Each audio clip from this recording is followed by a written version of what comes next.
DeAndre Ayton ain't happy.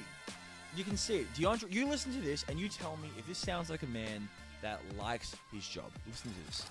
I'm here. Are you happy to be here, DA? Yeah, I'm alright. When I'm in between those lines, man, I just work. I'm not playing for myself. I have an organization across my chest and a name on my back I have to represent. I'm just here to work, man. If you could talk to Monty, what would you want to talk to him about? What would you want to tell him? Huh? Well, if you could talk to Monty, what would you want to talk to him about? What would you want to tell him? I can show him better than I can tell him. Oh my God, that's right. He actually said this to the media. An NBA player said that to the media. Have you seen the Key and Peele sketch, the Barack Obama Angry Translator?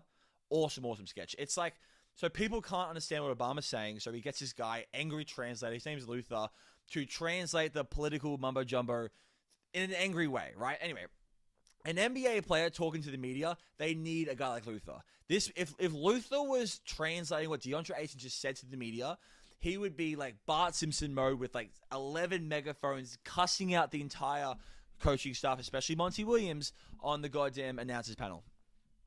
And I don't think it's media sensationalism to point out the reality of what it looks like. That looks like someone who doesn't want to be part of the team.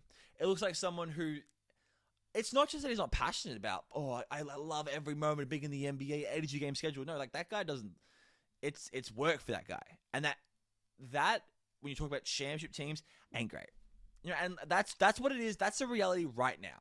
And there's a long history of NBA teams who had players who wanted out, focal, key players. And what happened? The chemistry in the locker room gradually went away. And when the bad times come, because, the bad times come for everybody. Doesn't matter if you're the 73-9 Warriors, Showtime Lakers, Jordan's Bulls, who have been together forever, Bill Russell Celtics. The bad times come to every team. But when you have a guy like that who doesn't necessarily love or want to be rocking up to training every single day, when those times come, they hit hard.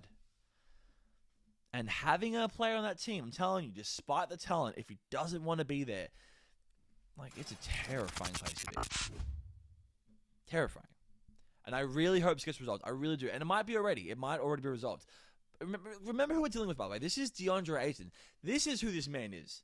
Okay? Forget last playoffs. This is who DeAndre Ayton is just one finals ago.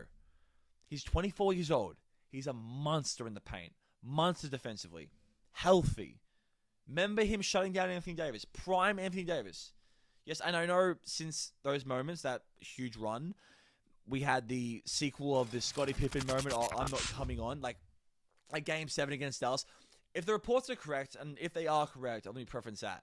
I believe Monty Williams, the head coach, he asked Ayton, hey man, like, do you want to play? Like, do you want to actually go out there and dominate? And his response was lackluster. And he got benched. He got benched for the fourth quarter. I think he came on for a little bit, but he was benched. It was a sign. They haven't spoken since. Haven't spoken since the game. Don't love that. Now, moments like this, they're important because they're like dominoes, okay? Dominoes fall on one another. The Phoenix Suns they're not in panic mode. It's not code black. But don't think this is nothing. Don't think I'm over, analyzing a little quote here. This is another moment, okay? Because now, he already accepted an offer sheet from the Indiana Pacers, so his teammates know he was willing to leave. And now these underdog Phoenix Suns who scratched and clawed their way into the NBA bubble and then finally into the NBA Finals, they stuck together as a group. Everyone was against them. No one thought they were going to be doing what they were doing year after year after year. And now one of their biggest talents, their biggest, most fundamental, young, prized talents, is talking about belonging to that team like he's going to work at McDonald's. It's just not good. Oh, and also, props to Ayton, by the way. I was telling this before. Props to DeAndre Ayton for not doing a Ben Simmons. Because I'll tell you this right now. I'll tell you very clearly. DeAndre Ayton had a much stronger leg to stand on than what Ben Simmons did, and how Ben Simmons just torched an entire season and pretty much a fan base doing what he did, quitting on a team. Props to DeAndre Ayton for saying, hey, even though me and my coach don't get along right now, he benched me, which is more than what happened to Ben Simmons. He deserved to get benched. I'm not going to just do a Ben Simmons and just force my way out of the team after. and he could have left. I mean, he tried to go to Indiana. Look, who knows what's going to happen? Maybe he will. Maybe he'll force himself out of the team. Like, it's the NBA. Was what I'm saying. We cannot predict what's going to happen tomorrow in the NBA. What's in store for us? I mean, the owner is selling the team. Jay Crowder wants to leave the Phoenix Suns. I kind of want the story here to end for my own selfish fanboy reasons, and the reason because of that is Chris goddamn Paul. Because, I mean, it pains me that he hasn't won a championship. It's just, like, the fan thing in me. I love the DeAndre Ayton, Chris Paul pick and roll. I think DeAndre Ayton is adding years to Chris Paul's career.